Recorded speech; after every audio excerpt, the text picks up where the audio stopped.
Hello, everyone, and welcome to this week's edition of the Media Boat Podcast. Today is June the 9th. This is episode 283. Oh, I should say June 9th, 2021, in case you're listening to this in the far-off future or in the past because of your time machine. Either way, June 9th, 2021 is the date. If you don't know what the Media Boat Podcast is, let me brief you. We are a podcast about media, and that includes movies, television, video games, and music, but not necessarily in that order. My name is Matt. His name is Mike. I'm Mike. He's Matt. We are back with even more thoughts. Well, not as crazy as it was 2 episodes ago for our 180th show with all the TV stuff. Yeah. But thoughts are still a-coming. Still a-coming. And more news and new releases and all that stuff that you come here to enjoy. We've got all of that and more. So let's get started with it. We always start the show with movies, and we always start movies with the weekend box office numbers. And it is that time of year again, the beginning of summer, where we start seeing horror movie releases. Summer horror. Yes. Scary summer. Your number one movie is The Conjuring, The Devil Made Me Do It, which debuted to $24 million. Not bad for still question mark movie theaters. So more question mark movie theaters, because 24 million compared to last week's A Quiet Place Part 2. Right. No, it's not. Not a one-to-one comparison. Yeah, speaking of last week's A Quiet Place Part 2, it has now gone down to number 2 with $19 million. That's sitting at 88 million domestic, which already puts it in line to be one of the most successful movies of 2021. Let's see. Even if it goes another half next week, that'd be 10 million, puts it at 98 million. Which puts it around where Kong versus Godzilla is, which I believe is still our leader. Yes. Yeah. But that does mean A Quiet Place Part 2 could be the first film to top $100 million this year. I could see it. I could see it happen. Man, will Warner be upset if that happens? Well, I'll tell you how upset they are, because Godzilla vs. Kong, $99.1 million now. Oh no, they need that 900K. I mean, it'll get it probably during the week, maybe. We'll see. That's Kong Watch 2021. Tune in next time for that. But in the meantime, your rest of your top 5. Number 3, Cruella, another $11 million. That's at $43 million domestic, just for theater revenue. Number 4, Spirit Untamed. That's that CG movie adaptation of the CG Netflix show, which is an adaptation of the hand-drawn original DreamWorks film. That made $6 million in its debut. And then lastly, number 5, Raya and the Last Dragon, which recently just got its Disney Plus regular streaming debut. That made $1.2 million. That's sitting at a total of $53 million, which you gotta imagine if you're Disney, you're disappointed by that number. Yes, but it's also the animation number, and a lot of the animation revenue is generated from families going to theater. Yeah, and you can if tell. You have any parent that doesn't want their children in the theater, that's definitely going to hit their box office numbers. For sure, and they're seeing it. But yeah, I can't imagine that they're happy. I'm hoping that the Disney Plus revenue from when it was running on Premiere at least helped assuage some of that. Well, I hope I helped it sway some of that. Well, anyway, what's up this week? Well, there's one big release for you. The rest you'll have to wait for deeper in the summer, but one big release comes out this Friday. This is a simultaneous release in theaters and on HBO Max, and it is none other than Lin-Manuel Miranda's In the Heights, film adaptation of his musical that predates Hamilton. So if you want to see some roots of Lin-Manuel's songwriting ability, you can see it here. So yeah, like I said, streaming on HBO Max. We'll be checking that out this weekend, and we'll report back with our thoughts next week But yeah, look forward to that. Yep.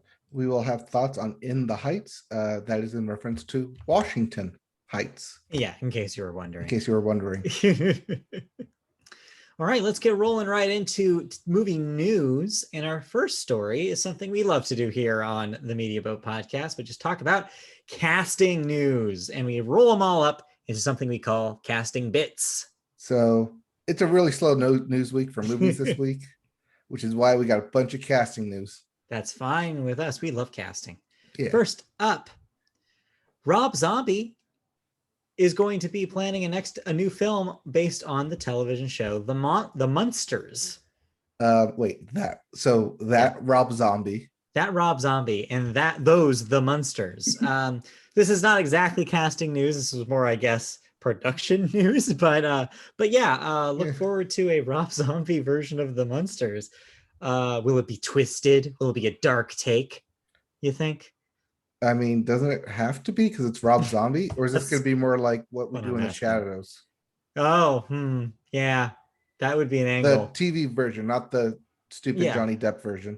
But I mean, kind of both. But yeah. They're both the same kind of thing. They're the same kind of thing. But yeah, I don't know which direction you see Rob Zombie taking this, but either way, it's an interesting time. I feel like the Munsters have had a little bit of a cultural revival over the last couple of years. At least I've heard them come up more often than ever before. So yeah. We did have that Addams Family animated feature last year. That also happened. Two shows are pretty different, though, in case you're a boomer and remember. For us, they were all just on repeats on TV Land, so we didn't really pay much attention. Anyway. Oh, yeah, I still need that up. Why did I need that up? It go away? Anyways, it's so good. Casting news so good today at taking it down. I just was on autopilot there. Next up in casting news, Christina Ricci has joined the cast of The Matrix 4. Huh. Weird that we're getting that announcement now, seeing as the film comes out in December. Yeah. I mean, you know, with digital stuff, they could splice in wherever they want. So maybe, hey. Weird though. I don't know the last time Christina Ricci had a big role. Black Snake Moan? That's a long time ago. But that's the one that comes to mind, so it's probably pretty bad. Yeah, I don't know. I don't know what she's been doing. If you know what Christina Ricci's been up to, hey, you can email us at mediaboatpodcast@gmail.com.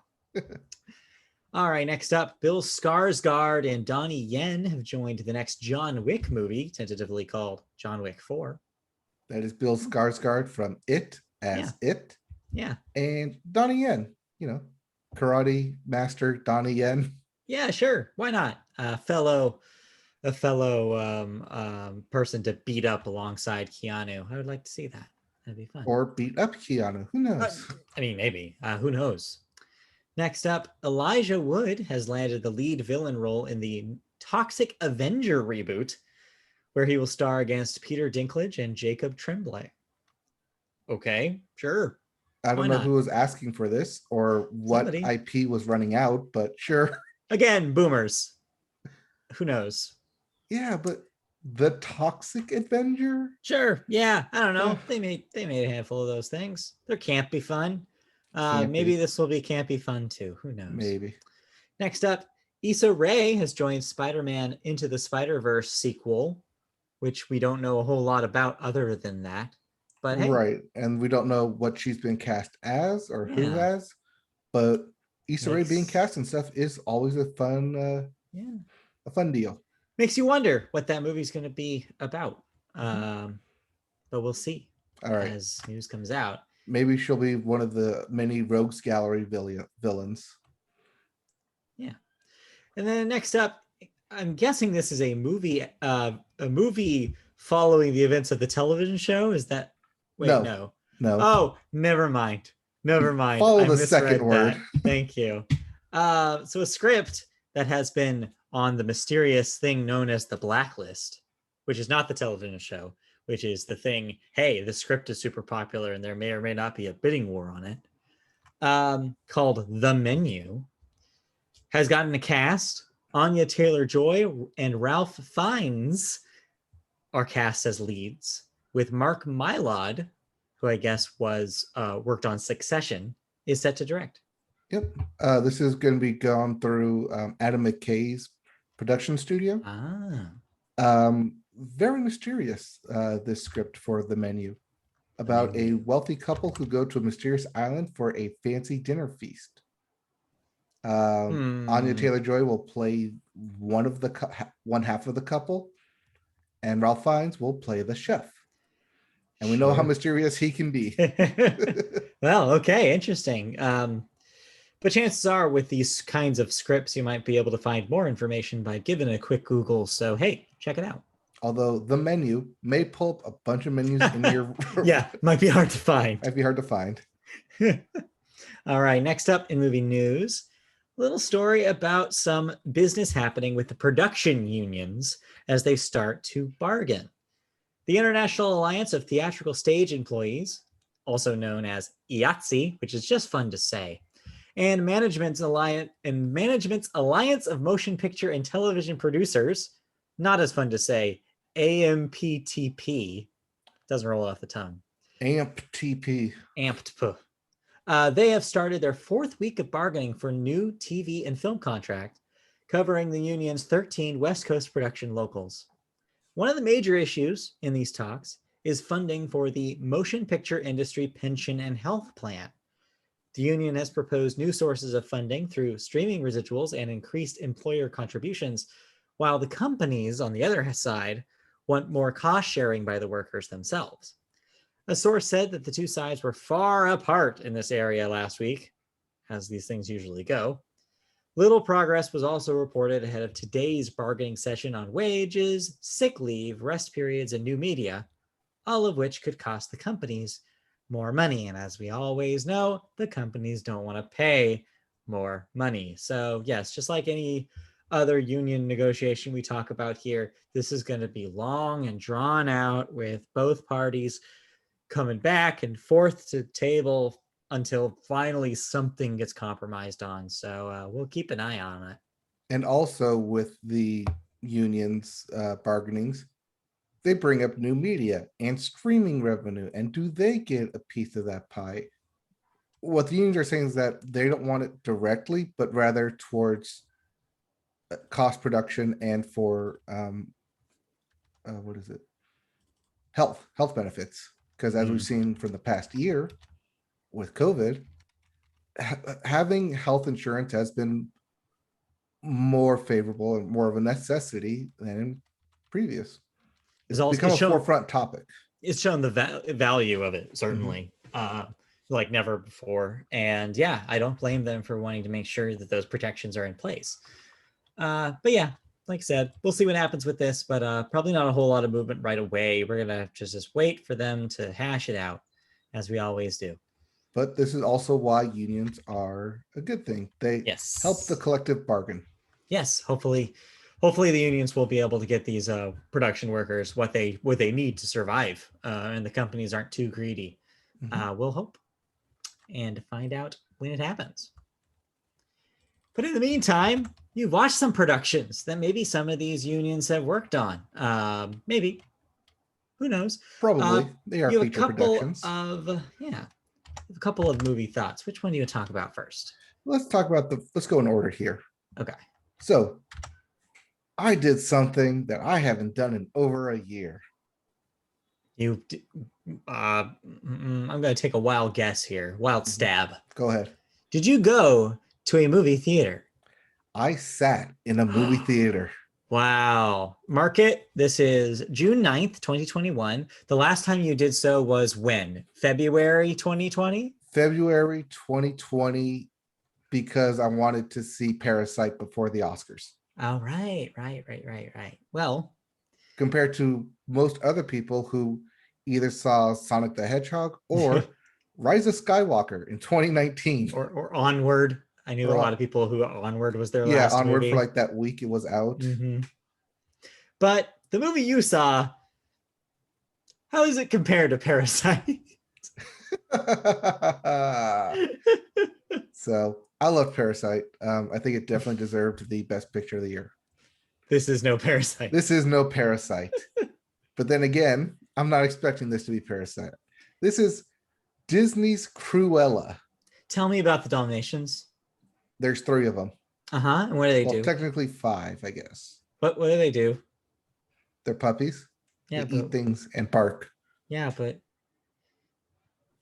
our audience may know that there's a pivotal thing that happens here that got leaked into the internet that happens in this movie involving the Dalmatians.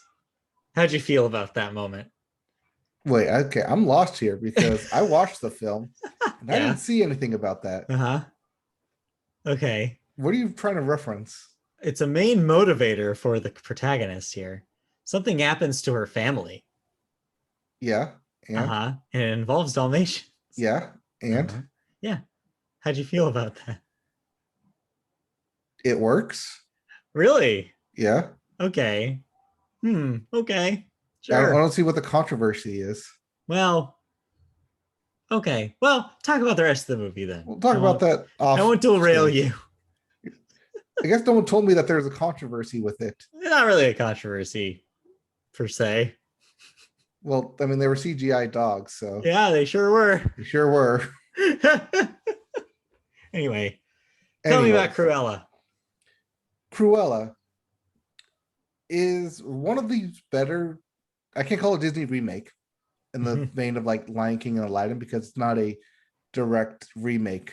It's a prequel. It's a prequel. It's a prequel. Yeah, it's a prequel. It's like Maleficent. It's told from a different perspective. Yeah. And I always thought that those films worked better than just the straight remakes, or straight live adaptations, even though the live adaptations clearly are the ones that make money because they're the ones that bring people to the box office. Yeah. And Disney knows this. So when they announced that Emma Stone was going to be playing Cruella in Cruella, I was like, oh, that Emma Stone. Yeah. When was the last time I actually saw her in something? Oh, that was actually good. Yeah. When was La La Land? 3 years ago. 4 years 2018, 2017? Yeah. So it's been a while since Emma Stone's been in a lead role that I've seen. Mm-hmm. And it made me realize, oh yeah, she's a real good actress. Academy Award winner, Emma Stone. Yes, that very same Emma Stone. Yeah. She's real good in this. Definitely believable in the role. Definitely you can see the gears turning, the wheels turning, the downfall that becomes Cruella, the fashion designer. But the real like kicker in this is the time period that's placed in 1960s London, which if you know anything about history, what a fashion boom it was. Yeah.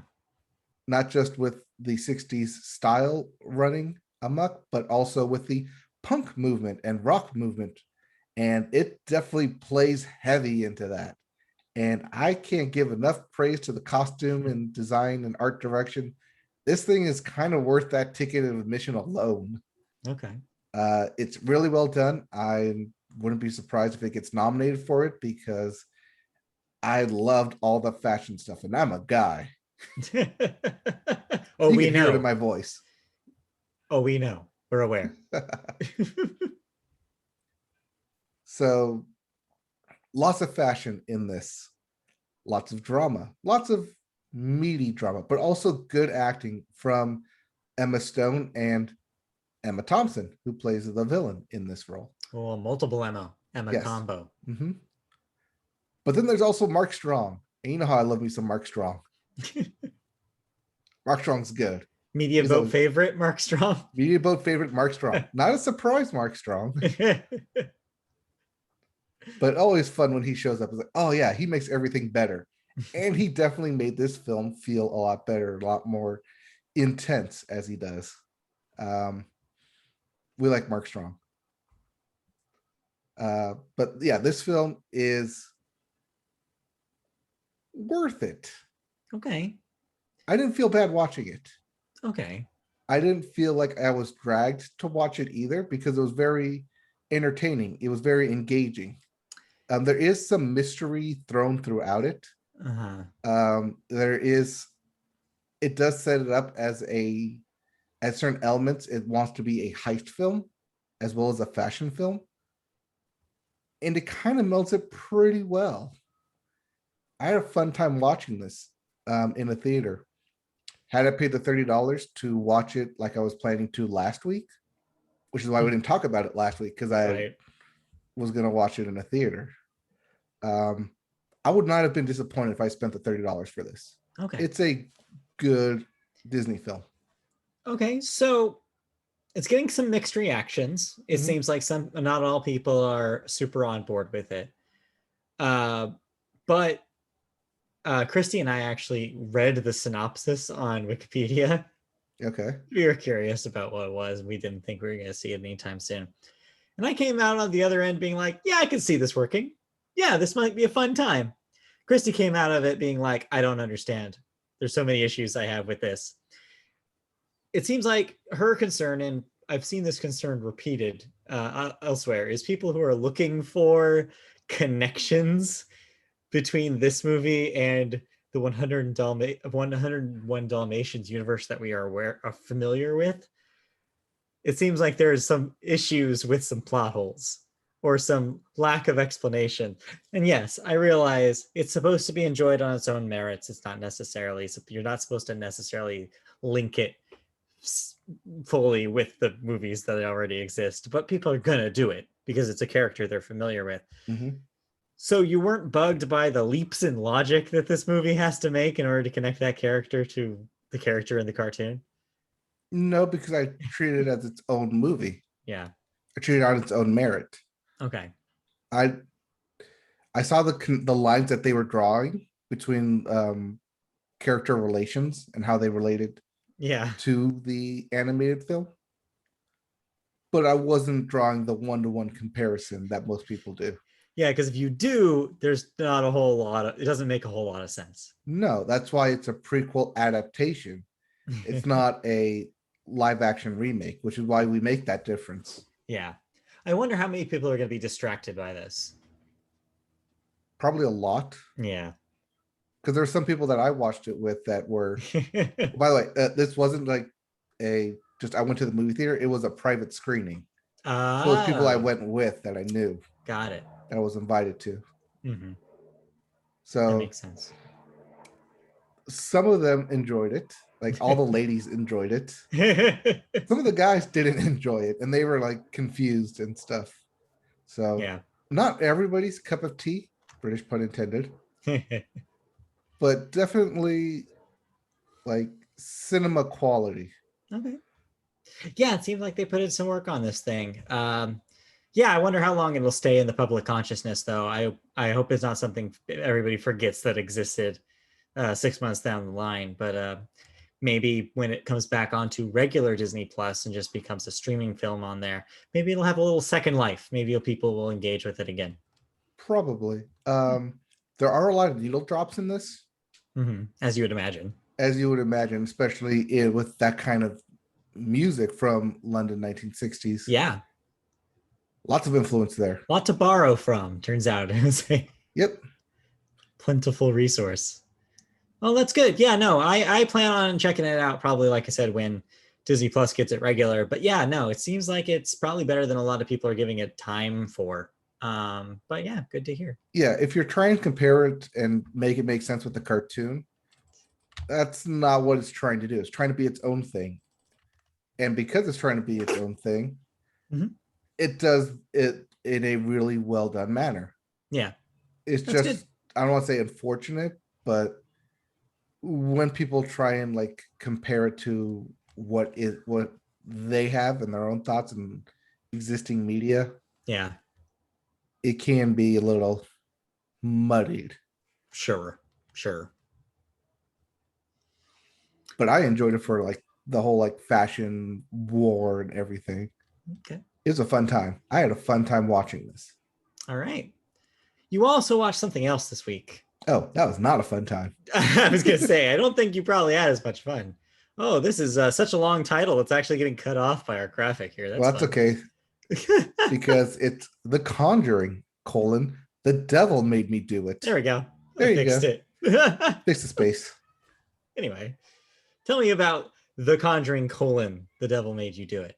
So, probably part of the reason why, even though it's number one this week, it only made 24 million is because it's available on HBO Max in the comfort of your own home. Yeah. Be scared on your couch. Yep. Now, I've made my notes and thoughts about horror films on this podcast before. Sure. And just to refresh everyone, not my bag, not my No. cup of tea, not my jam, not my Fig Newtons. Fig Newtons. Delicious. Yum. Because I view it through the lens of cinema. And I'm like, oh, I know all this is fake. It's all movie stuff. Meant for jump scares, meant to make you feel horror and scared.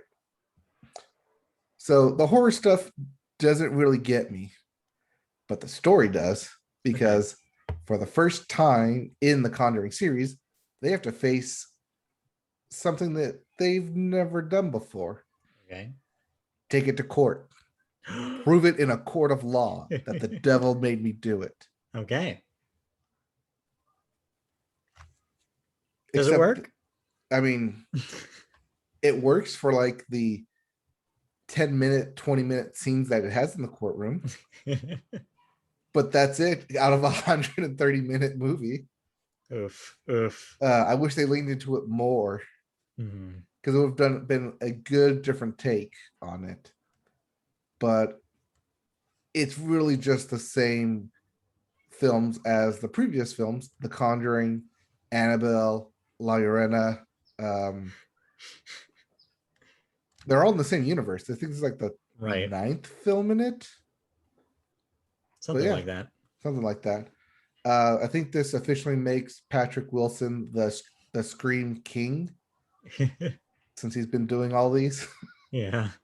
But yeah, I do have to ask if Patrick Wilson is one of our greatest actors alive today, because he makes horror seem so real. I don't know. Maybe. It's good at what he does. To do that. It takes a lot to make horror feel real on screen. Sure. And he's done it for at least 4 Conjuring films. So they keep paying him. He keeps making them. No one's told him to stop yet. So, but yeah, this is basically just another one in that series. If you like The Conjuring, you'll like this. If you don't like The Conjuring, you're obviously going to avoid this. There's not much I can convince you to watch it either way. No. Because there's nothing really grabbing that says you have to watch it for this moment. By now, you're familiar with what The Conjuring is. So if you want you're either on that boat or you're not. So you want to be conjured, check it out. But if you don't want to be conjured, maybe skip it. Yep. Okay. Fair enough. I like it. Simple, easy, to the point. And that means we can move on. I did watch half a movie, I should mention. I watched half of Raya and the Last Dragon. Oh, you only got through half? But I had to stop because I was running out of time.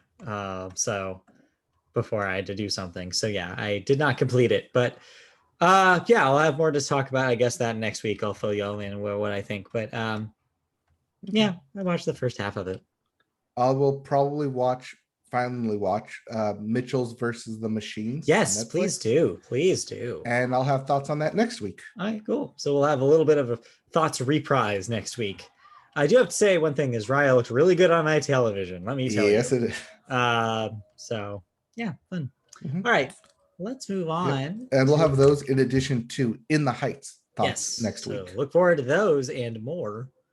But first, let's move on to television for this week's show and talk about sports, as we always do in the sports corner. All right. And this first story was kind of the big one over the weekend. Yeah. So it takes us to the world of golf. John Rahm was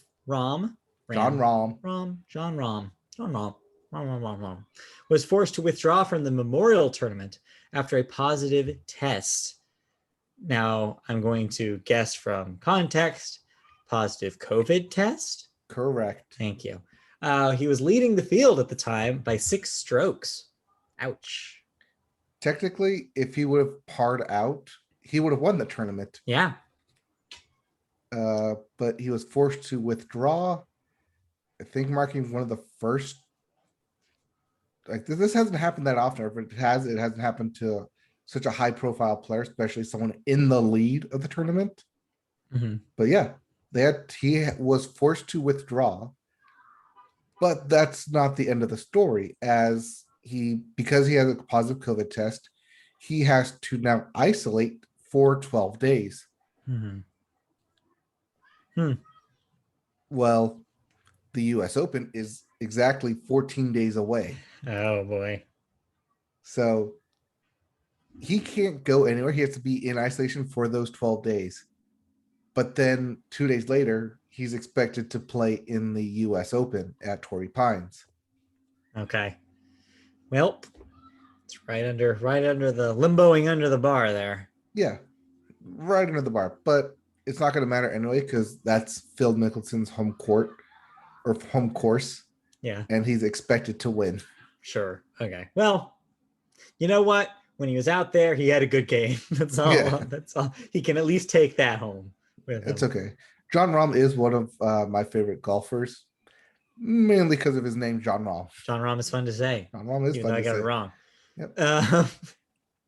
Let's move on.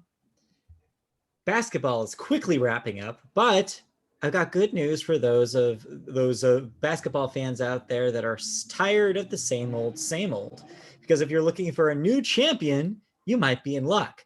5 out of the 8 remaining NBA playoff teams have never won the title.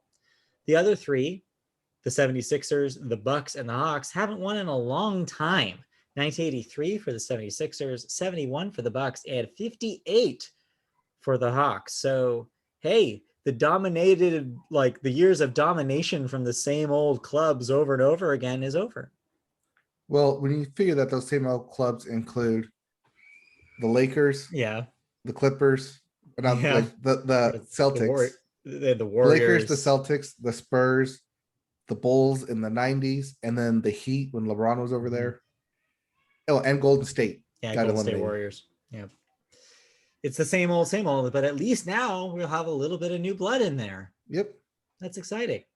Yeah, I thought that was fun. Yeah. This also means that 8 teams remaining means we're in the semis for the conference finals. Yeah.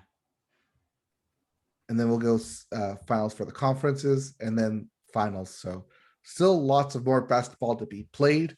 Yeah. But hey.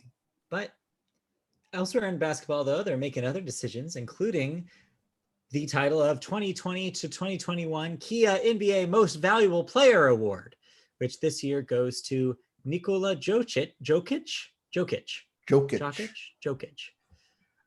He becomes the first player to earn the honor as a member of the Denver Nuggets, and also the lowest drafted player, drafted all the way back in the 41st round, to be named MVP. The previous record for that was the 15th round. Wow. 15th overall pick. That's a big still difference. First round. Oh, sorry. But 41st pick. 41st overall pick gets you to the second round easily. Yeah. That's wow. It's pretty wild. Yep, noteworthy, but there is someone technically lower than him. Okay. But that's because they went undrafted. Oh, fair enough. Also, a winner this week, the NBA Coach of the Year award went to the New York Knicks coach Tom Thibodeau.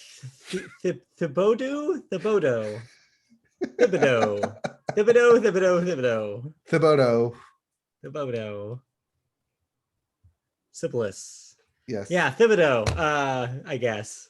So congratulations to Tom. Come on, say the team name. The New York Knicks. No one calls them the Knickerbockers. I don't know why you wrote that. Because we call them the Knickerbockers. Well, they're the Knicks. No, everyone just calls them the Knicks. Yes, those Knicks. Yeah. This is the 3rd time that a New York Knicks coach has won Coach of the Year. Got it. Moving on to hockey, the other season that's wrapping up before our eyes. Semifinals will consist of Montreal Canadiens facing off the winner of the game between the Golden Knights and the Avalanche. And the Tampa Bay Lightning will be facing the winner of the Islanders or Bruins. So there you go. Both of them are in game sixes. Yeah, so series split 3-2s in each of those. Game 6 for the Avalanche and Knights is tonight as of this recording, with the Islanders and Bruins tomorrow on a Thursday. But come next week, we're in semifinals. Nice. One last bit of news, sports news that I actually saw via social media today that I wanted to mention because it's pretty cool. Apparently, WNBA viewership on network TV is up significantly this year. So it looks like more eyes are on WNBA games than ever before. ABC said they're up 28% from 2020 viewership already. Nice. And the season just began. So, hey, if you need a time to jump on the WNBA train, this apparently is the year to do it. Some good games apparently are happening out there. All right. And also Simone Biles of Simone Biles fame won the U.S. gymnastics overall this past week. I don't say in preparation, but on her road to the Olympics. Yeah. So look forward to just see a dominating performance again from her, likely in Tokyo. Yep. So the U.S. trials will happen in 2 weeks' time, with the Olympics still scheduled to happen at the end of July. NBC has said that they're going to have, quote, as they always do, quote, unprecedented access to Olympic coverage, totaling some like 7,000 plus hours of coverage over across its networks and streaming. So look forward to Olympics. They're still happening. Yeah, or at least NBC still thinks they're happening. Yeah. Well, any other news bits before we move on to television news? Baseball is still baseballing, and unfortunately, home run king and pitching king Shohei Ohtani is not atop the home run leaderboard. No, but barely. Barely. He's one home run behind. Yeah. Oh man, well, just fun to watch him. He just did his longest career home run yesterday. So he keeps going. The man cannot stop. He cannot stop. He is a literal anime at this point. Yeah, make a show out of him, please. I would watch that. All right, let's move on to television news. Our first story, we're going to rewind the clock a bit. Go back to 2000s Nickelodeon. Now, we're a little too old to have nostalgia for that era, you would think. But some of you maybe out there are a little younger than us and may also have, some sort of fond memories about the shows that dominated 2000s Nickelodeon, whether it be Drake and Josh, iCarly, all those shows. Well, they're having a little bit of a renaissance, for better or for worse. First, the actors are all in the news from Drake and Josh. So yeah, let's talk about them. First up, on July 16th, Disney Plus's Turner and Hooch series, based on, of course, the Tom Hanks film of the same name, stars Josh Peck as U.S. Marshal Scott Turner, the son of Tom Hanks's character. Like his dad before him, he inherits his partner a large, unruly dog that he doesn't really want, but of course grows to love. So you'll be able to see Josh Peck and a big dog, which, hey, sounds like good watching. I guess Tom Hanks' actual son, Colin Hanks, is too old for the role? Much, much too old for the role. No offense to Colin Hanks. Now, Chet Hanks could have totally done it in his White Boy Summer, so I don't understand why he wasn't available. But hey, Josh Peck. Yeah, Josh Peck. Disney Plus. Yeah, remember him? Yeah, that Josh Peck. Meanwhile, if you're a fan of iCarly, well, June 17th, Paramount Plus will premiere the first 3 episodes of the reboot of iCarly. It will still star original star Miranda Cosgrove, as well as character Carly, and then also Harper, who played by Lacey Mosley, who are now in their 20s. We'll get to watch how their love lives play out in modern day. Carly is suddenly single following a breakup with her longtime boyfriend and creative collaborator, which leads to her putting her energy into restarting her web series, iCarly, that she did as a teenager. and going back out on the daily dating scene. Familiar faces of characters such as Freddie and Spencer will also join the reboot. But notable absences include a couple of characters whose actors have now, let's say, retired from acting for reasons. And yeah, so they will not be appearing, which is much to a lot of fans' chagrin. But besides that, this is a thing that exists. Yes, they did note that they will bring up in the pilot episode and throughout the first couple episodes of what happened to those characters. Yeah. So they're not being completely written out per se, but just don't expect them to appear. Yeah. Same way you should not expect Tom Hanks to appear in Turner and Hooch. No. Maybe a picture of him on like a desk or something with the dog. I could see that. Anyway, but of course there's a dark side to child actors. We all know this. And as they get older, maybe we start seeing some, side effects of what it's like to be in the public eye, and maybe they make some strange decisions. And sure enough, that's what's happening with Drake Bell, also known as Jared Drake Bell, his full legal name, on June 3rd. Not his full legal name either, well, but that's what you have written down here. Well, I know his actual name because I played pool with his mom, so that's kind of weird, but okay, now I know. Well, his mom's probably not happy with this news. On June 3rd, he was arrested in Ohio and charged with attempted endangerment of a child and disseminating matter harmful to juveniles. He pleaded not guilty to the charges, which allegedly stem from a 2017 internet chat he had with, yep, you guessed it, an underage girl. Well, yeah, not so great. But hey, at least we can watch Josh Peck with the dog on Disney Plus and be happy about everybody instead of thinking about this too long. Yes, let's not think about this too long. that sounds more like a personal matter. Yeah, but just shows that, whatever happens in the state of Ohio, yeah, things happen. Yep. Also happening, hosts leave. It's sad. It's a sad thing to talk about, but if you're a longtime host of something on television, eventually you have to leave, whether you age out of it or you get replaced or your show gets canceled, whatever reason, hosts eventually depart and go on to greener pastures. And that's happening to a few hosts here in this next story. First up, Bachelor host, now former Bachelor host, Chris Harrison is leaving the show, never to return to the franchise. His departure comes following controversy that erupted when he made racially insensitive comments defending a contestant from the franchise. We talked about this a handful of months ago when this happened. However, as the situation escalated, his team was not happy with how ABC was not publicly supporting Harrison, even though he'd been with the show since it premiered in 2002. Harrison has hired attorney Brian Friedman to work out an exit deal with ABC. Friedman recently represented Megyn Kelly in her $69 million exit deal from NBC News and Gabrielle Union after her departure from America's Got Talent. So we'll see how this happens. Most likely he'll get a nice golden parachute because of course he will. But yeah, we'll see what The Bachelor does without Chris Harrison moving forward. This will definitely be a settlement out of court for what I can only assume is undisclosed large amount of sum. Of course, it always is. We should just copy and paste that every time, or just record a snippet of you saying that, because I feel like you say the exact same line every time we talk about settlement.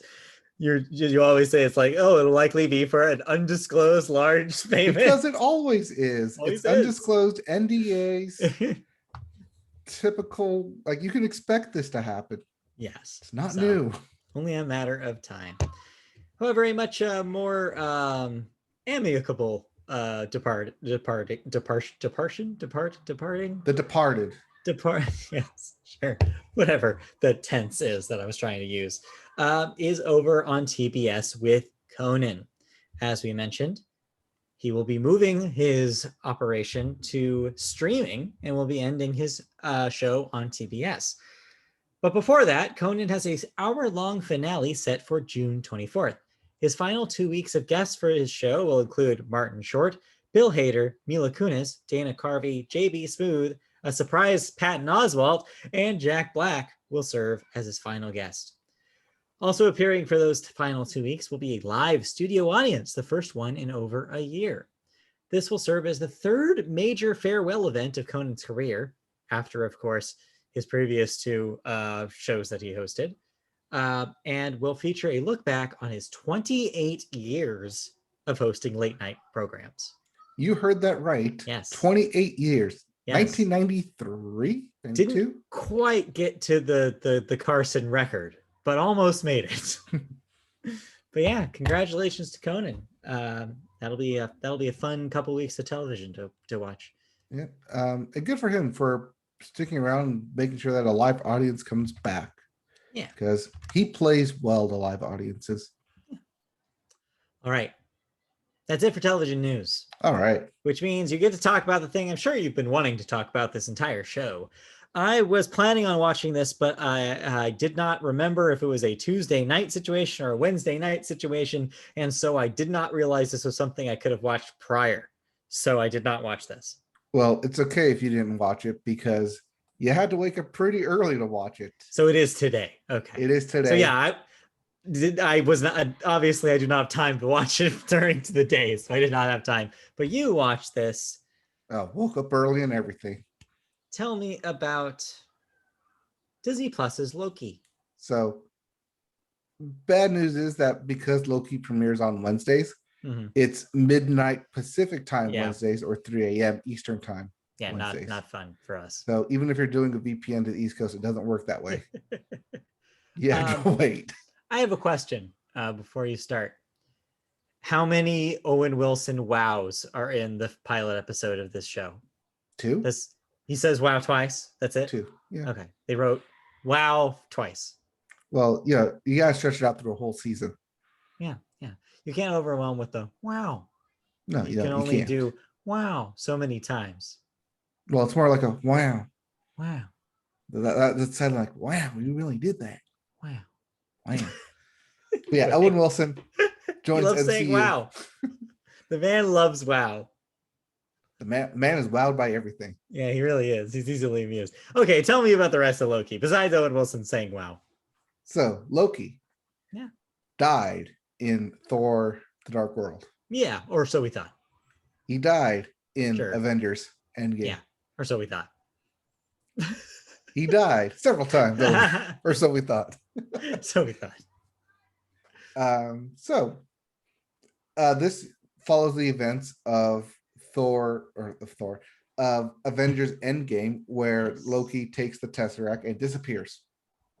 Well, doing so breaks the time string, and so it's up to the Time Variant Association, the TVA, to correct it. Okay. So we're dealing with time travel and time jokes. Oh man. Time things. So this is right up your alley. Right up my alley. And it's hilarious. Good. Because I like that kind of time. Yeah. Time mumbo jumbo stuff. Timey-wimey. As the Doctor Who's call it. So first episode premieres on Wednesday. All episodes will premiere on Wednesday, which means we will have a live finale reaction probably on Wednesday.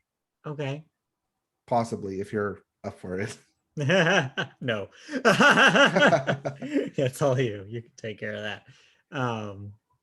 But this is through and through a Loki show, not just because of the name, but because he's the only one you will recognize throughout this entire thing.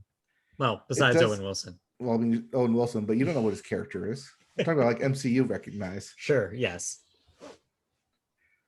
So the first episode basically just gives you the premise of what the series is going to be about, which is time jokes, jokes about time, and Loki being mischievous and trying to do mischievous things as he does. You know, that's kind of his title. Yep. Yeah, God of Mischief and all that. And about his buddying friendship with Owen Wilson to help track down a variant who is someone trying to disrupt the time string. So lots of time jumping I plan to see, which also kind of fits with the theme of the current phase 4, which is dealing with time and things. Mm-hmm. As WandaVision dealt with time in terms of TV, Falcon and the Winter Soldier dealt with keeping up with the times, and times they are changing. And here is Loki dealing with the time stream. Kind of a running theme, because I know that Thor Love and Thunder will also deal with time. Mm-hmm. With was it Doctor Strange Multiverse of Madness is time related as well. And even Ant-Man and the Wasp Quantumania is a time stream in its own right. So lots of time variant factors coming up for phase 4, and I'm starting to see a theme here. But yeah, Loki premiered. Not a whole lot to go off of, but this is more in line with WandaVision in terms of there being a sort of mystery behind what's going on every week, rather than Falcon and the Winter Soldier, which was a very straightforward show. Mm-hmm. And could be the new thing people get excited for every week. I can easily see that happening. But then again, if they don't give you a lot of answers, or don't do the classic thing of leave you on a cliffhanger, it won't work. It might not work as a binge thing either, but it's also, but that's what Disney wants. It wants that water cooler moment talk to moment, and it will definitely get it with Loki. Okay, well, good. That sounds good. Yeah, I plan on checking it out for next week. So yeah. Yep. Exciting times.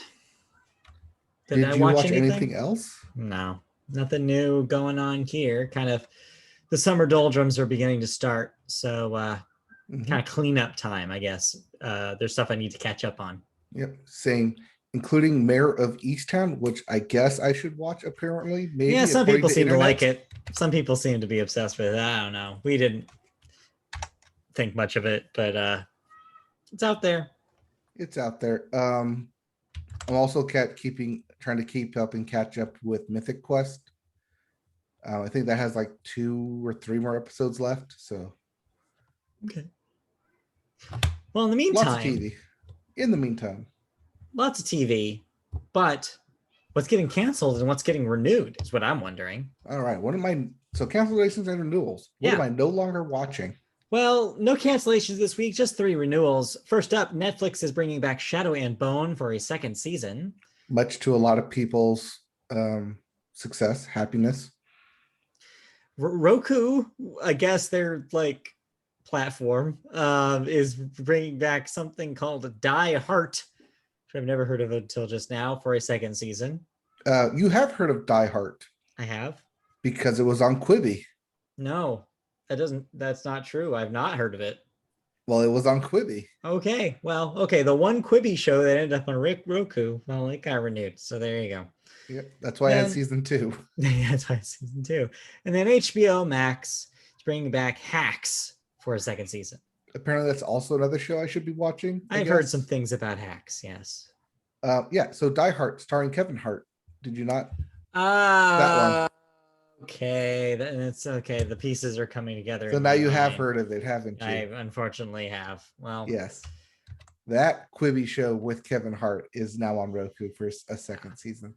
Well, if that's not depressing enough for you, let's talk about some deaths. We have 3 this week.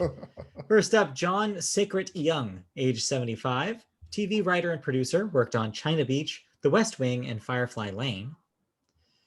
Next up, Clarence Williams III, age 81, actor in The Mod Squad, Purple Rain, and Lee Daniels' The Butler. So fairly recent work there on The Butler there. Yeah, he's also one of those guys where you see him as like, oh yeah, that guy. Yeah. You've seen him around. And then lastly, Douglas S. Kramer, age 89, producer on Wonder Woman, Dynasty, and The Love Boat. So a lot of storied television from the 70s. Those are some 3 heavy hitters too. Yeah. Oh, for sure. Well, 70s and a little 80s in there too. Yep. All right. That's it for deaths, thank God. So we can move on to music and talk about the Billboard chart. charts. And we always start music with the Billboard, and we start the Billboard with the Hot 100. Woo, hot. And it's so hot, it'll melt like butter. Again. I made that joke again. Yep. Hey, but it works. Hey, but it works because Butter by BTS is your #1 song this week. Again, 2 weeks in a row. Unfortunately, that does mean that Good For You is #2 by Olivia Rodrigo. Still #2. Still probably the best thing on that album. Yeah, probably, in my opinion. But I think the whole album's pretty good. Yeah. At 3, Levitating by Dua Lipa featuring DaBaby. Yep. At 4, Leave the Door Open by Silk Sonic. And rounding out your top 5 and coming back to the top 5, Save Your Tears by The Weeknd and Ariana Grande. Right.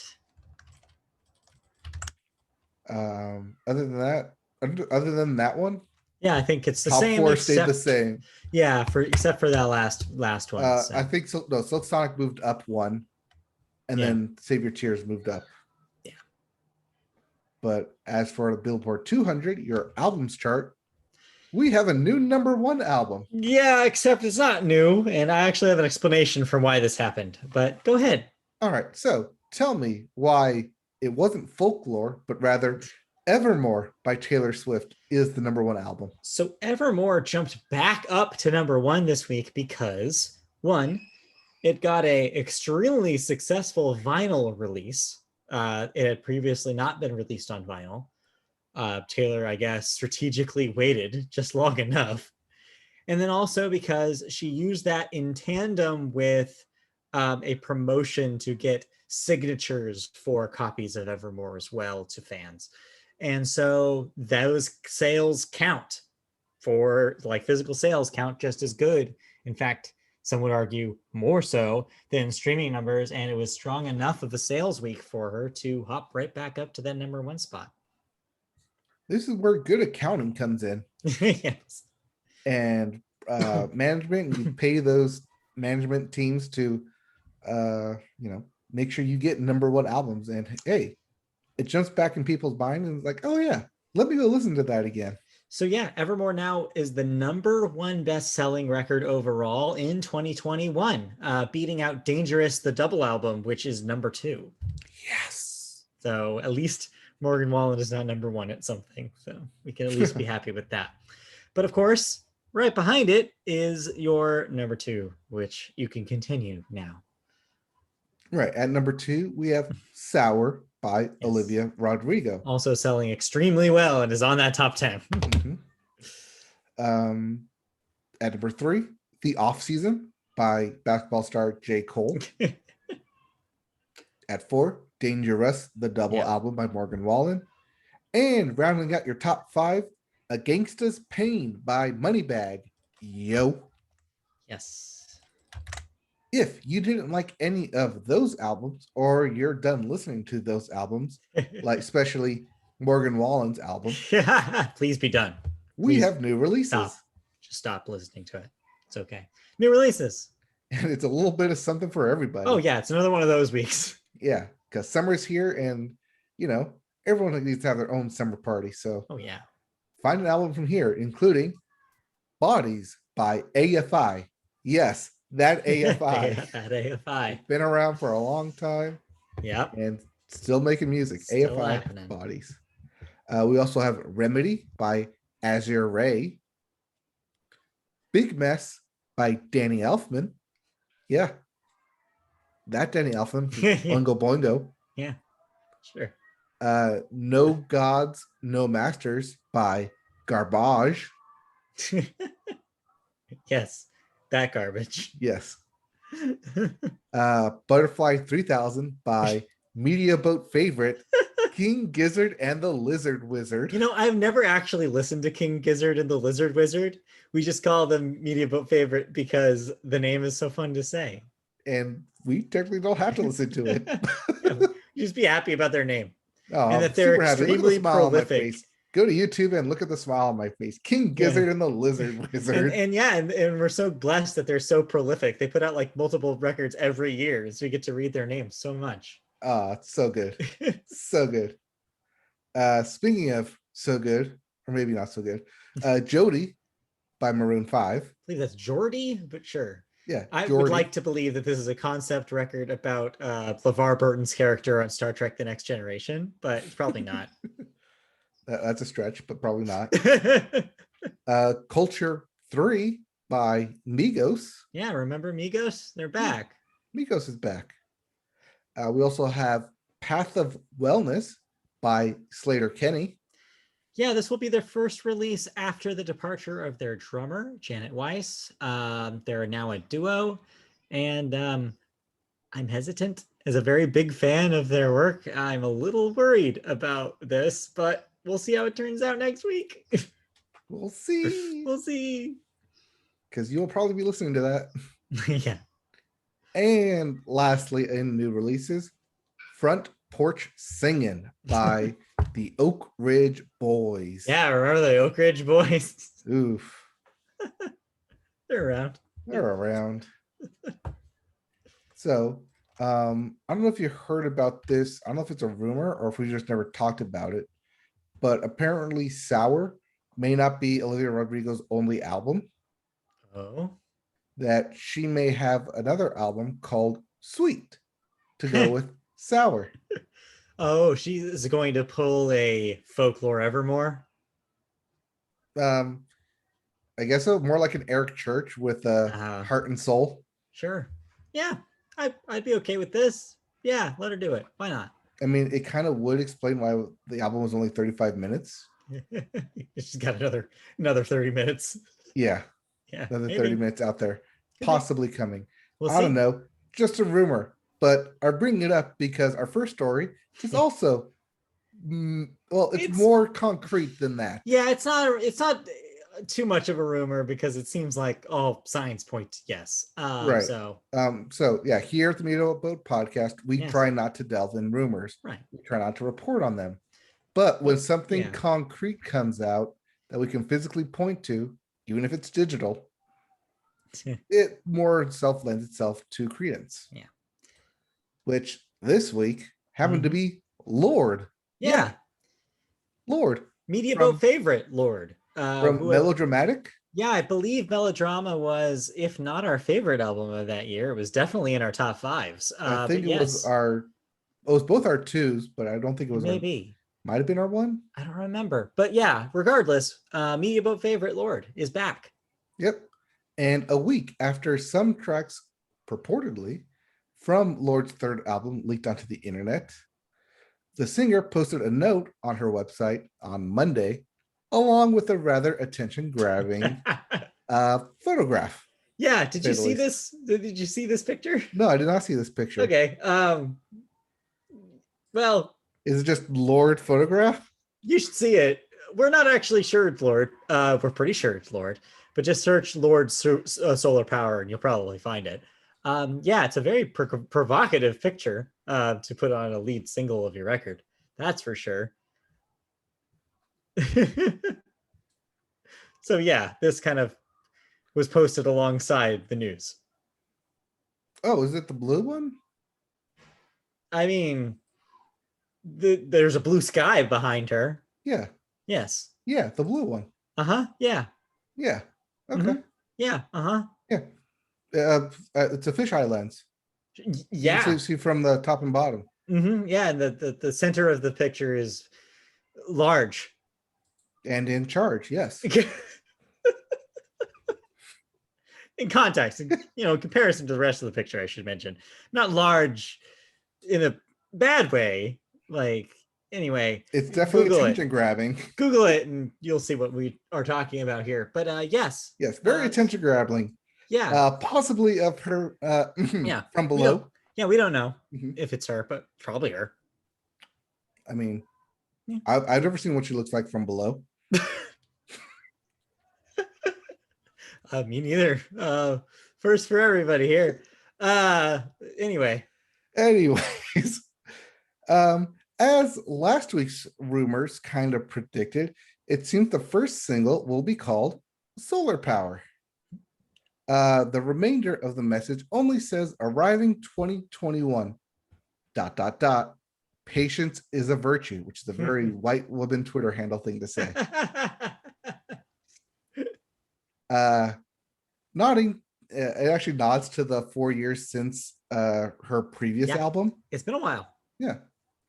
Well, a rep for her decided to decline to comment, although it does seem that in order for tracks to have leaked, the album must be in some stage of final production. Yeah.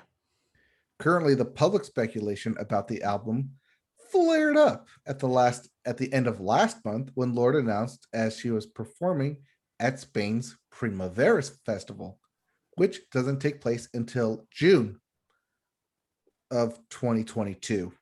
Yeah. So it seems like the fact that she's saying 2021 means that we'll get something by the end of the year, whether it's just a single or the entire record.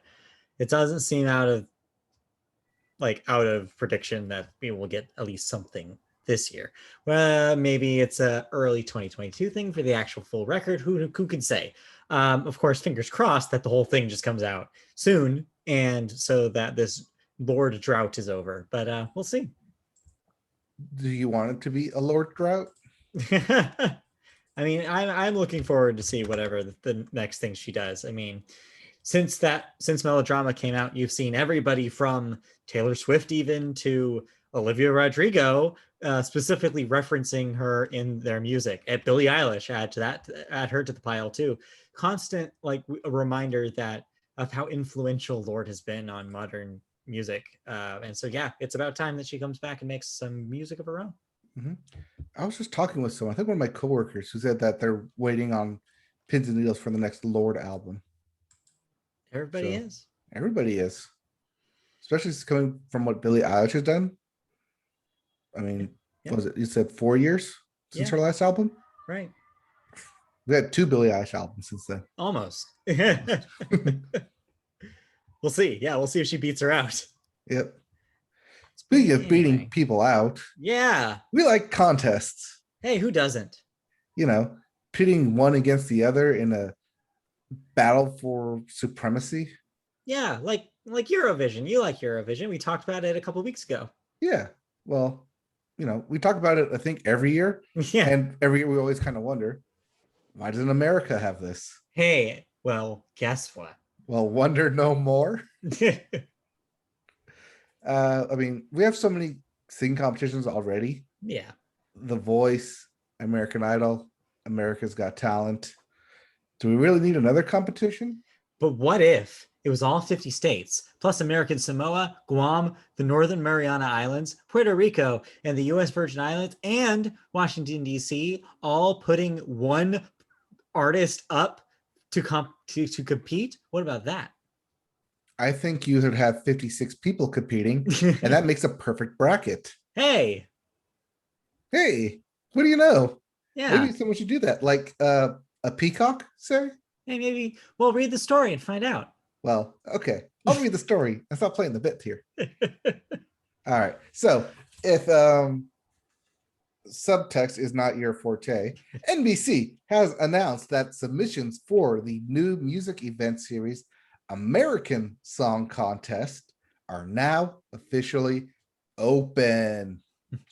This is, of course, based off Eurovision Song Contest, the world's largest music event, where the series will feature a series of live music performances from American contestants who are in competition to win the country's vote for Best Original Song.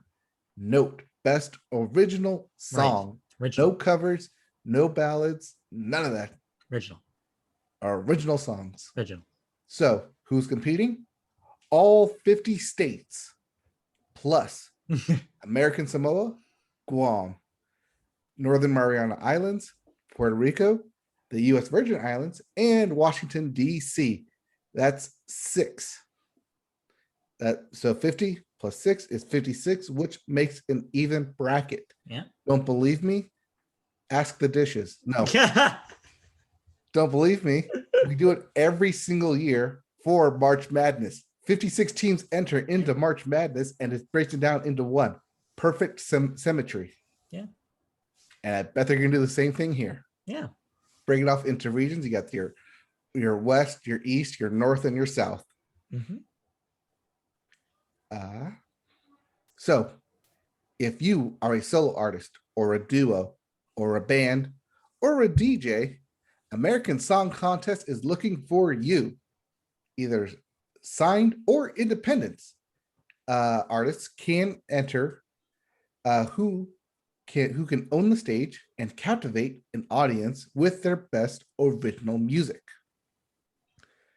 As the submission process to represent each state or territory is underway, the showrunners welcome all varieties of music, including country, dance, electronic, pop, rap, and pop rap, R&B, and rock and roll to be submitted. You must be at least 16 years or older, Sure. and groups can only consist of up to 6 members. So Arcade Fire style giant groups are not allowed. No, but Jackson 5 is. Yes, but you're perfectly fine. Yeah, no, this sounds like a good idea. I'm actually shocked that it took this long for us to do this after kind of we've had this undercurrent of obsession from Americans about Eurovision that, of course, culminated in that movie for Netflix. So it's not super surprising that this is happening. It's just super surprising that it took this long. But yeah, I think this will be fun. This will be a fun thing to see.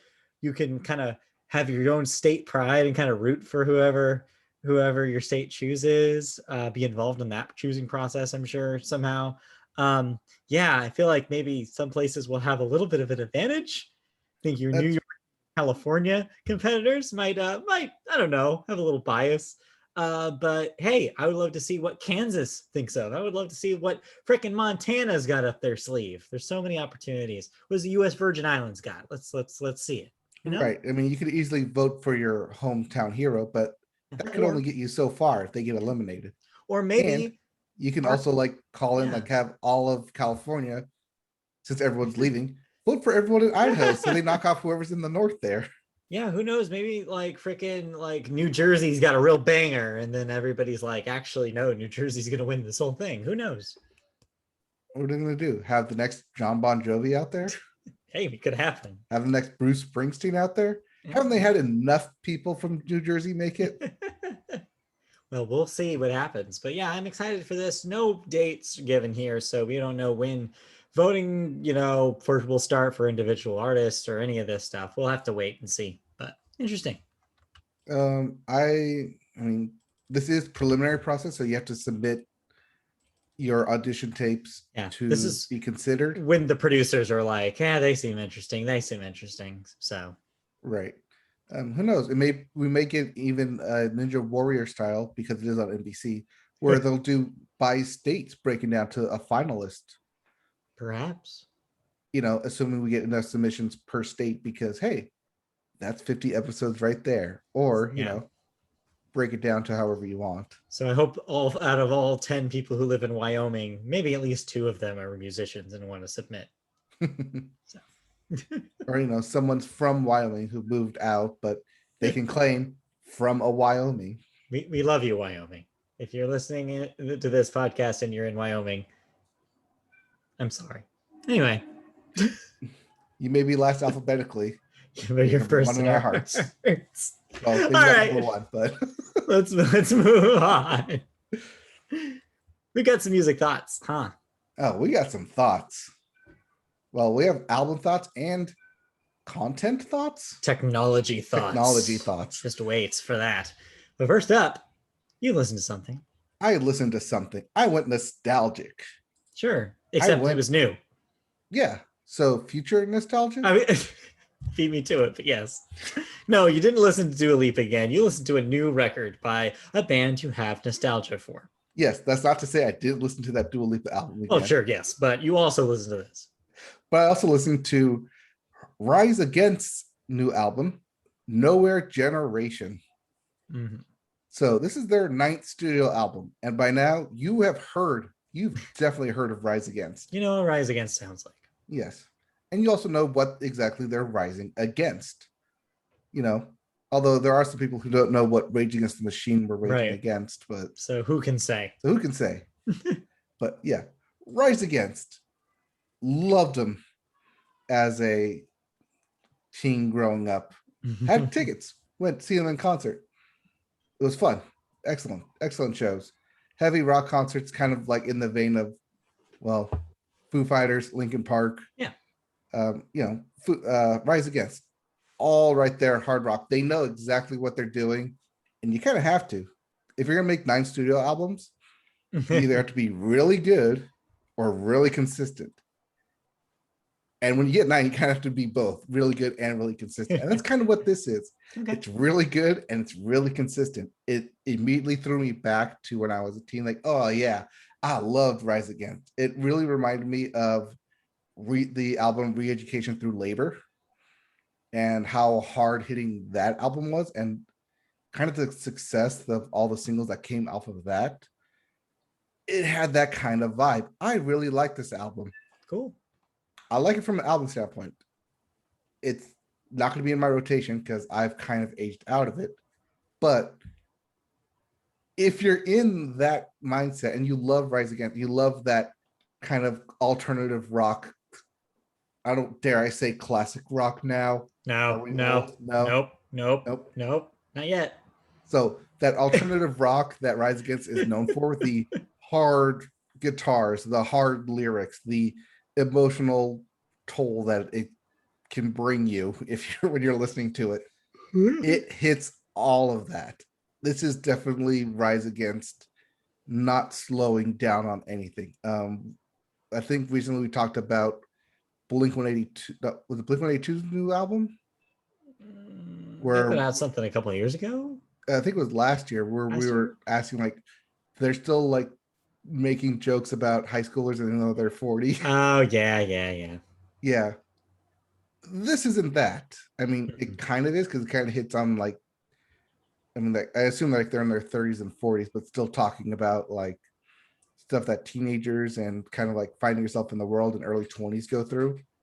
But the fact that that kind of mindset hasn't changed in the 20 years that they've been doing this, either is a fault of society, which is, Rise Against, but also it works for them. They know their bread and butter. They know exactly who their audience is. They know what they're playing for. I really liked this album. Cool. And if you like Rise Against, I encourage you to listen to this album. Again, well, like I said with the Conjuring, if you're not in any of that kind of style in any way, you don't need to listen to this. Yeah. But as a fan of Rise Against, I was very happy with this album. Ooh. So much so I listened to it 3 times. Wow, that's impressive. Yeah. It hit on a lot of different things. So it's called Nowhere Generation because our like millennial generation feel like there's nowhere to go, but also because of the tech that we all live in, that we have this online persona where people don't really know our true names, which is our online names, because that's who we truly are. We can be whoever we want then. And that's kind of like what it's playing against. And there's nowhere has this been done for, also referencing the Nowhere Generation. But Rise Against has been known to do that with their lyrics. So when you're listening to this, catch on to that. You may have a fun time listening to it more than you'd think.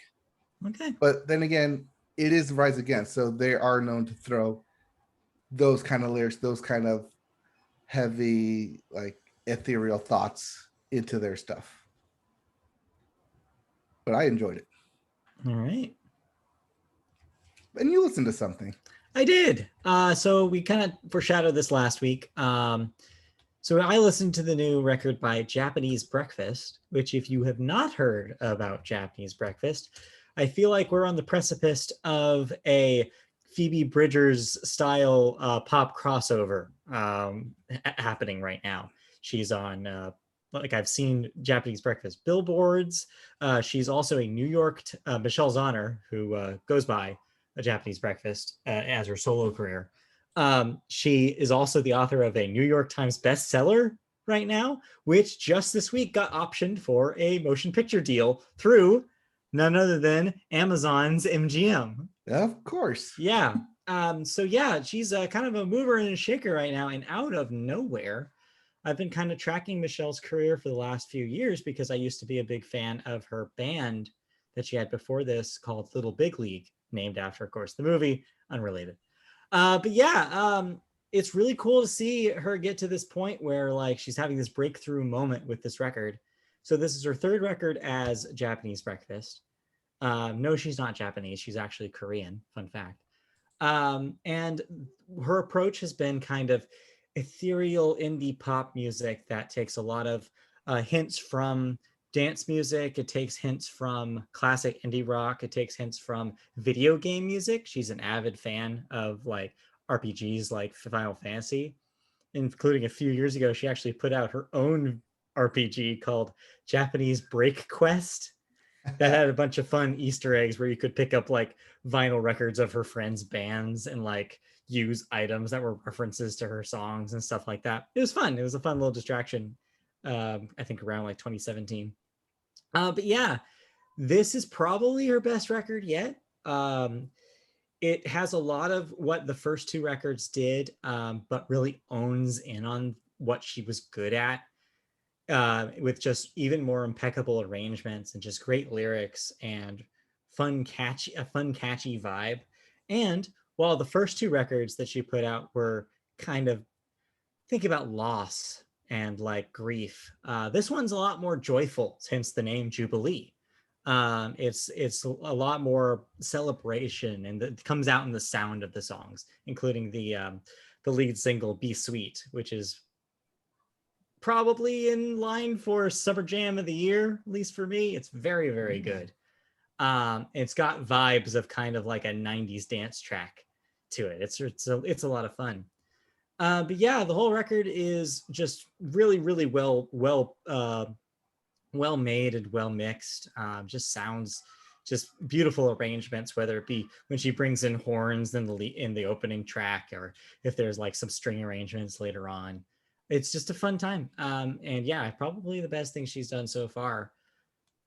But yeah, if you haven't heard of her, I'd say check it out. You might find something to like here. But yeah, it was a good time. All right, so it sounds like a good breakfast. Delicious, yeah. Delicious. With some rice, with some egg. Yeah, a little bento. All Anyway, right. but what I actually want to talk about this week, we got some tech review for you here. So it wasn't necessarily a album you listened to, No. but couple? Oh, a lot. A lot. So we talked about a few weeks ago, Apple announced that they were going to do a dual launch, basically in part of relaunching Apple Music with a new app. They're going to pair that with lossless audio, which basically means high bitrate versions of songs on Apple Plus or Apple Music, not Apple Plus, Apple Music, for everybody who's already a subscriber. So without an extra cost, they're going to beat Spotify at their own game by just saying like, hey, here's hi-fi tracks for free. We're just going to give you them. In tandem, they also announced Dolby Atmos spatial audio versions of certain albums and certain songs. And essentially, for the uninitiated, all that means is a Dolby Atmos version of basically something that's mastered for 5.1 surround sound. But you can listen to it through stereo headphones. And what they've done is basically simulated surround by kind of putting the mix and making sounds appear like around your head as opposed to just left and right channels. You're probably thinking, yeah, stereo by itself already kind of has tricks that emulate surround sound. It has for decades at this point. But spatial audio tries to transform that into a more immersive experience. The idea is you're supposed to feel like you're in the middle of the music, that it's happening around you as opposed to just on your sides. In certain circumstances, things can even happen above you and you can hear sounds, or behind you, right behind you, or below you. And that's kind of the idea. The PlayStation 5 has a variant of this with its 3D audio tech. Mm-hmm. If you use headphones with that, I haven't tried this with mine yet, but there's a variant of this idea. So yeah, nothing super new, nothing super revolutionary, but Apple wants you to believe that this is revolutionary because of course they do, because they're Apple. So a couple of notes going into this. I was super excited to try both of these things. And when it dropped after their conference that they had earlier this week, I was like, all right, let's see what I can do with this thing. So immediately, anybody who's updated to the most recent update on iOS for your phone or your iPad or your Mac has access to this. Who doesn't have access to this is a surprisingly large amount of users of Apple Music. And this is the catch. When we talked about it, there was a lot of, before when we reported on this, there was a lot of question marks that we didn't have answers to. I brought up that we didn't know whether or not this is going to be something that Windows users had access to, because Windows users, as of this recording, only have access to Apple Music through a web browser or through iTunes, which still exists only on Windows. Well, lossless and spatial audio are not available to Windows users at this moment. There's no update to the Apple Music app in iTunes that presents this information. You can access the playlists for the spatial audio tracks, but you cannot have spatial playback or lossless playback. So, big ding on that. This means that I have not tried lossless at all because I can't. You're probably thinking, hey, but wait a minute. What about the AirPods that you own? Can't you listen through that through your phone? I thought so, but turns out the answer is actually no. And I may have reported this incorrectly back when we reported the story. Lossless audio does not work over Bluetooth, turns out. No matter what, through a Bluetooth connection, you're going to lose fidelity. So even if you turn on lossless or the higher bitrate, high res lossless on Apple Music files from your iPhone, if you're listening to Bluetooth headphones, and that includes Apple's own AirPods, AirPods Pro, and AirPods Max, yes, even the Max, you will not get any benefit and it will sound just like a regular AAC 256K file or 256 meg. So yeah, there's no way for me to currently try the lossless format because of that. Because, may I remind our viewers, the iPhone doesn't have a headphone jack. Its headphone is jack. Yeah, so yeah, there are solutions to this. People on the internet have pointed out that if you absolutely need to have a device that you can use your nice pair of headphones with your phone, there are ways, there are solutions. Apple sells a dongle for 3.5 millimeter headphone jacks. Mm-hmm. It's only $9 on their store. Pretty cheap, all things considered. It does not have the ability to do high res lossless though, because if you know anything about audiophile shit, certain frequencies above, like, I think a 16-bit file is about what you're getting on a CD. 24-bit is a higher quality than even that. You can stream, that's the high-res lossless that Apple's calling. You can stream that, but you need a external digital analog converter and amp to actually get that power. Right, so, a DAC. Right. So if you don't have, if you're just using the dongle, you can play the 16-bit files, but you can't play the 24s. So you can play regular lossless, but you won't be able to play the high-res lossless and get the correct fidelity. There's another solution. They also sell a USB adapter, which they call the camera adapter, because they figure that most people are going to want to plug in a USB from their camera to transfer pictures back and forth between their phone. Mm-hmm. If you buy that, then if you have an external DAC/amp that uses a USB connection, that's how you can do that. That's what I have. But that adapter is $29 on Apple Store. You can get third-party solutions as well, maybe for cheaper. I don't know. Do your research if this all sounds interesting to you. So that's kind of the boat a lot of people are in. If you don't have a Mac, like a MacBook Pro or a MacBook Air or a desktop Mac, and you're stuck with Windows, you kind of are at the will of Apple to put a a Windows compatible version of this software, or else you're just out of luck with your nice headphones. It's kind of sucks. It's not great.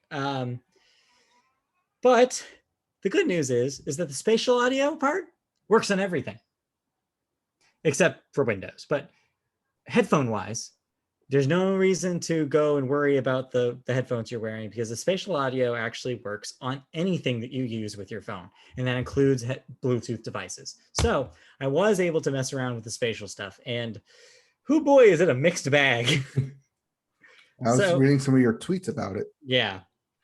So here's the basics of what you need to know. As I described, it's kind of a surround sound equivalent. You're probably thinking, hey, but a lot of music that's mixed for stereo probably can't be really reformulated too much to work in this surround sound way. And if you ask that question, you are 100% correct. A lot of music, most music, is not mixed thinking about a surround sound setup. It's thinking about stereo, because it's going to be 9 out of 10 times played that way. There are exceptions. Over the years, there have been box sets of extremely popular or famous records that have been mastered for 5.1.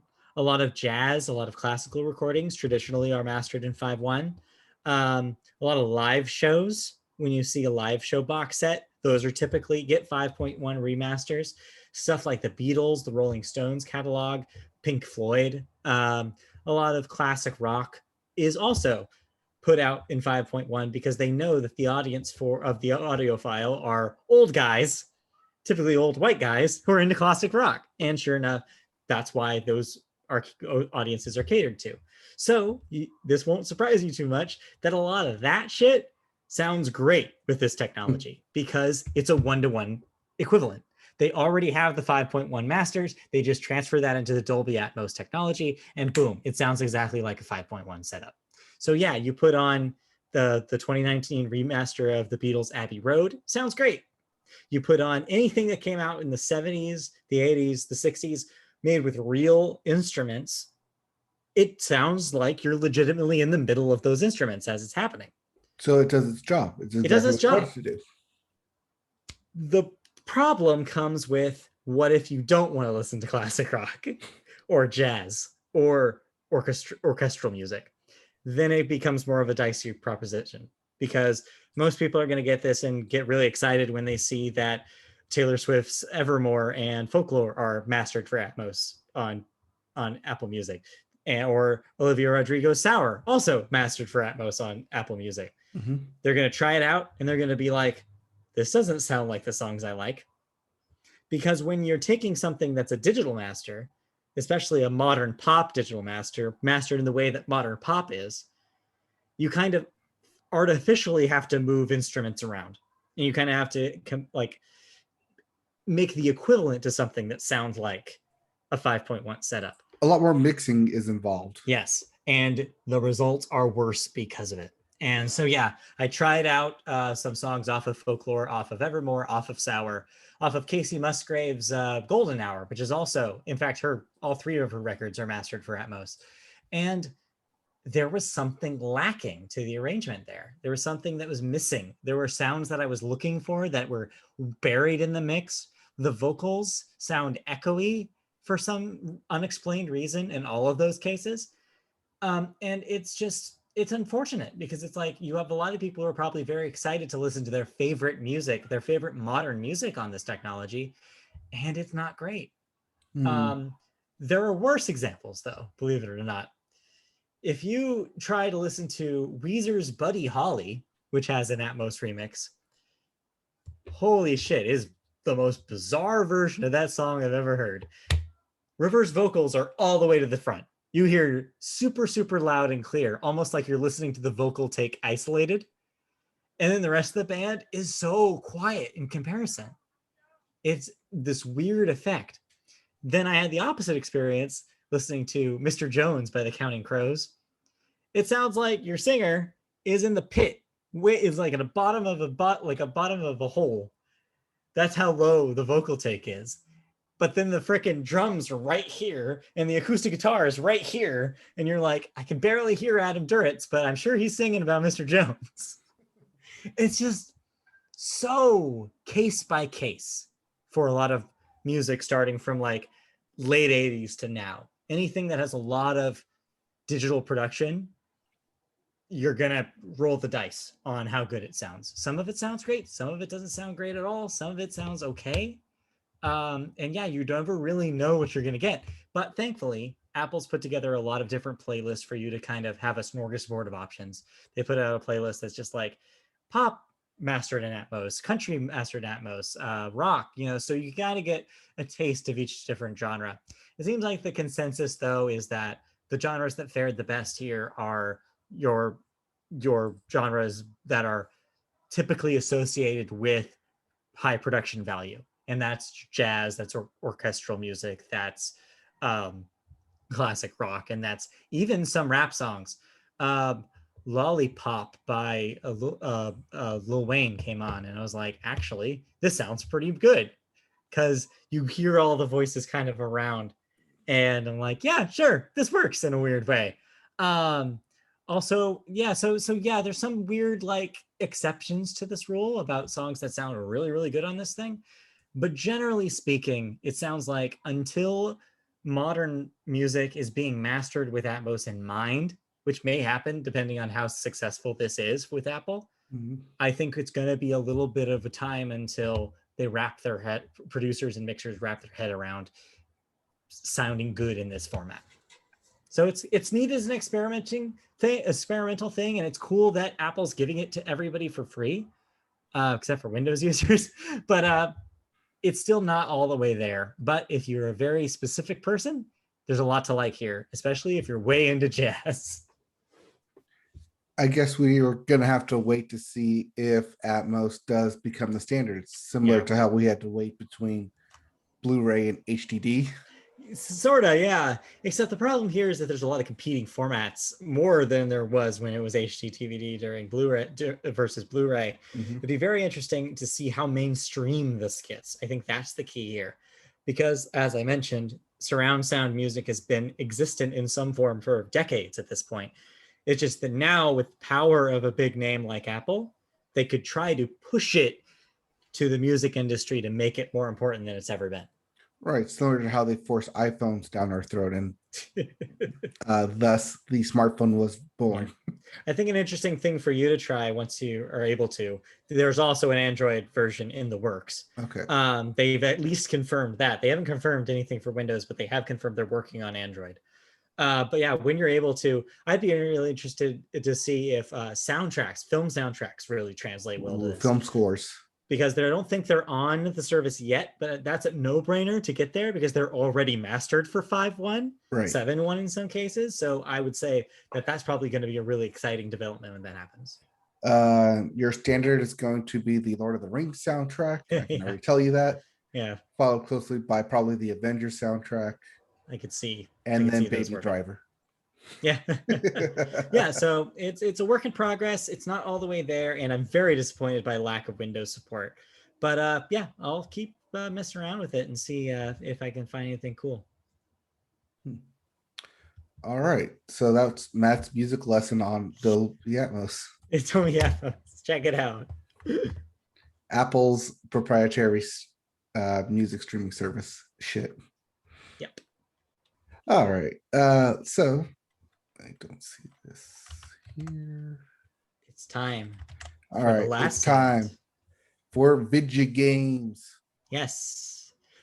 This week is the calm before the storm. And I say that because if you know anything about video games, next week is when we usually see big announcements because of E3.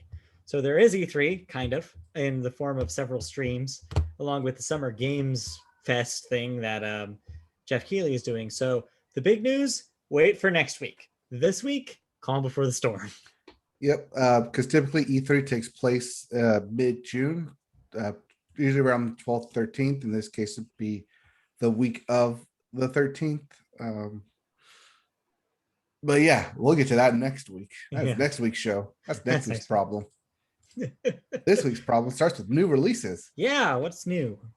We have Phantasy Star Online 2, new Genesis for the Xbox One, Xbox Series X, and PC.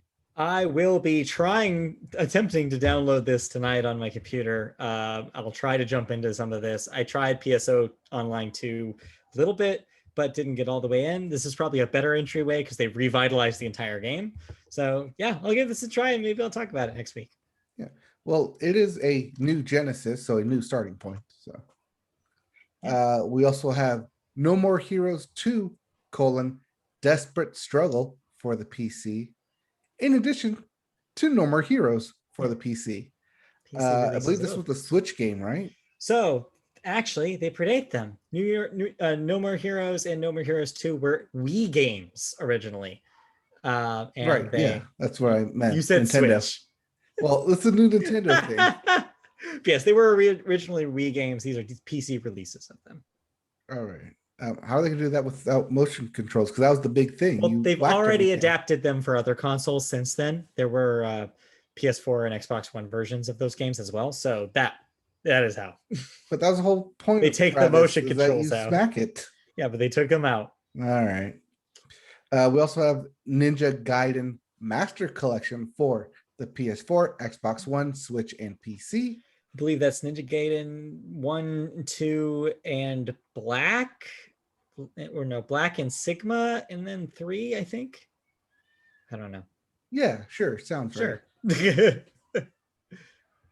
We also have Game Builder Garage or Garage for the Switch.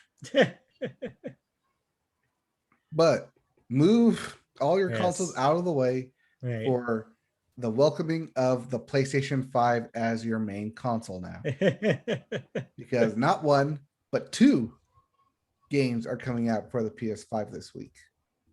We have Final Fantasy VII Remake Integrate for the PS5, which currently is a PS5 only game, and it features new material with Yuffie and Ninja Yeef, however you want to say it, Yuffie Yeef. But yeah, Final Fantasy VII coming to the PS5 Remake Integrate. But the game I thought I would be playing on the PS5 because I'd have it by now, but apparently still impossible to find, or at least the console is, because the game won't be. Ratchet and Clank: Rift Apart for the PS5. This is your big release of the week. Reviews have already been coming out this past week, and I haven't seen a bad review yet. It's been extremely positive to the point where now I'm really thinking about maybe I should just pull the trigger on it. No pun intended. I might buy it. So I'm like, this will get me to stop playing the show. So note not that I want to. This is a $70 game. Yes. As all PS5 and Xbox Series X and S new games that aren't a part of any free stuff that you get through subscription will be $70. Yeah, but from what I understand, it sounds like it's pretty worth it. It sounds like some people were saying that there's 15 hours plus worth of content in this thing, and more so if you're a completionist. So this sounds like this is probably well worth 70. Yeah, I mean, I might just buy it just to have it for when it comes out, when I get the PS5. I'll tell you, I'm trying to help you out. I entered for the new egg raffle today to see if I could get a spot to buy one for you, and it doesn't look like I got an email yet. That's what I was just checking. But I'll let you know, because if I can track one down for you, I will do it. Oh, good. That means I can stop eating Burger King. Why would you want to do that, though? Well, I don't eat it. I just want to get in the raffle for it. Sounds good. I want a Whopper now. Anyway. They have the Impossible Whopper. Oh, the new McChicken. Oh, I haven't tried the chicken yet. Yes. I tried Carl's Jr.'s chicken sandwich. It was pretty good. I almost tried that. Yeah, it's pretty good. They put 4 pickles on that thing, though. It's like, that's probably too many, but... It's probably too many. Yeah, but I was like, it still works. I don't even like pickles, and I ate the whole thing with 4 pickles, and I was like, yeah, I see why they did this. Yeah, pickles in every bite. So yeah, I don't know. Anyway, yeah, maybe it's that. Maybe that's the logic there. Sorry, this is not a food podcast, although, man, we should start a food podcast. Hey. But besides that, look forward to our March Madness bracket for next year, which is food Fast- places we love. Just fast food. Doesn't have to be media. I mean, anyway. Fast food commercials. So yeah, we'll see if I end up buying Ratchet and Clank. Maybe I'll talk about it next week. But yeah, it's a big maybe still. I'm trying to be good about my money before I have to move in October. So Right. we'll see. We'll see. Well, as you said, as you alluded to, this is pre E3 news, and yeah, the calm before the storm is here. We start with Panic, not at the disco, but rather Panic, the company, hosting its first play date update. Do you remember the play date? The play date. We talked about the play date a couple years ago. About play date. It is the handheld with the crank on it. That play date. Yes. The crank game. The crank play date. Yes. Yeah. So the crank console. Yeah. The console where you crank it. Yeah. Play date update. Video showcased to share new information on its upcoming handheld device. The 15-minute digital presentation covered various Playdate news, including a first look at the games launching as part of its first season of games, some pre-order information, and a look at the device's first accessory. Playdate is truly a one-of-a-kind gaming handheld system. It's yellow, small enough to fit in your pocket, and features brand new games not found on other systems. It has a lovely black and white screen, and yes, it has a freaking crank. The crank isn't meant to change or charge the device, but to be a part of gameplay to flip around and move as a means of input. Not all games require the crank, however. Originally, the company set the device to launch with a 2 gigabytes of storage and 12 games allotted for season 1, retailing at about $179. Now, according to Panic, it will be doubling the storage capacity and games for season 1, which means 4 gigabytes of storage and 24 games for the first season. That's a lot. They did that in a year. And they're all independent developers, small teams that have put all these things together. Some famous names every once in a while. You'll see Keita Takahashi, the creative mind behind the weirdness of Katamari Damacy, is developing a game for this thing. But mostly it's smaller groups, smaller indie games that take advantage of the unique properties of the system. So I've already seen some clips of some really, really cool stuff, like some isometric racing games to a game that's literally like, that has really cool graphic stuff about someone being in a box and you can use the crane to like open the panel and see them. There's really cool ideas here, and it's a perfect platform for experimentation. And the fact that they're doing seasons of titles mean that 179 price tag is actually going to get you a lot of gaming over a lot of time. So the catch, of course, is because this is a small company, Panic, is that these are probably going to be pretty hard to find. They said they will try to manufacture them as fast as possible to beat the demand, but I imagine that this is going to be an extremely popular product. Right, and at 4 gigs for the games, that download time onto it is not going to be nothing at all. Right. They're small games, and they're in black and white. So seems about right for that thing. But yeah, it's exciting though to see new ideas, what new ideas and new gameplay comes out of this thing. Sounds good. I mean, when we brought up the crank game, I was like, oh, this is weird, but I'm kind of getting onto it. Yeah, it seems neat. Yeah, seems neat. All right, let's get to our second story here. Yeah, you know what else seems neat? That game you played and raved about, Astro Playroom. Yeah, Astro Playroom. Yeah.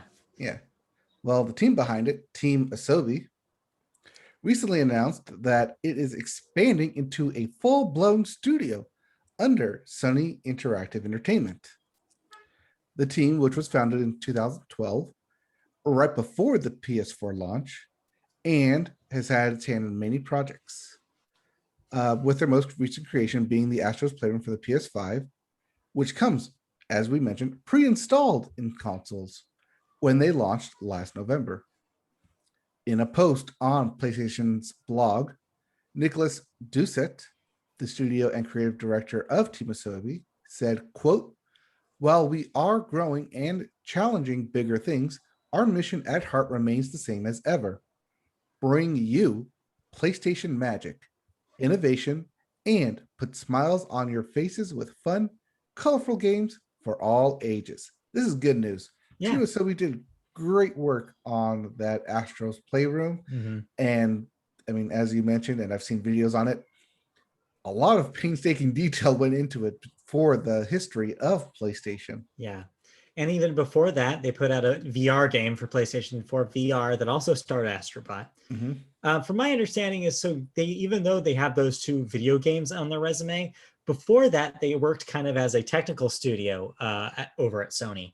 So the Astrobot games, both of them actually came to life at first as tech demos for their respective technologies.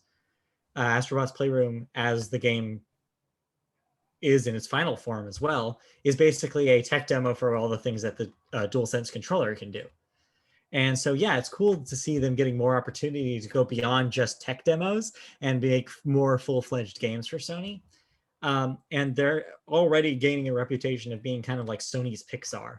Just like fun, family-friendly, colorful, and just really experimental and new and innovative, which is cool. Well, that's how Media Molecule started out with Little Big Planet. Right. And very we saw similar. the success they've had. Yeah.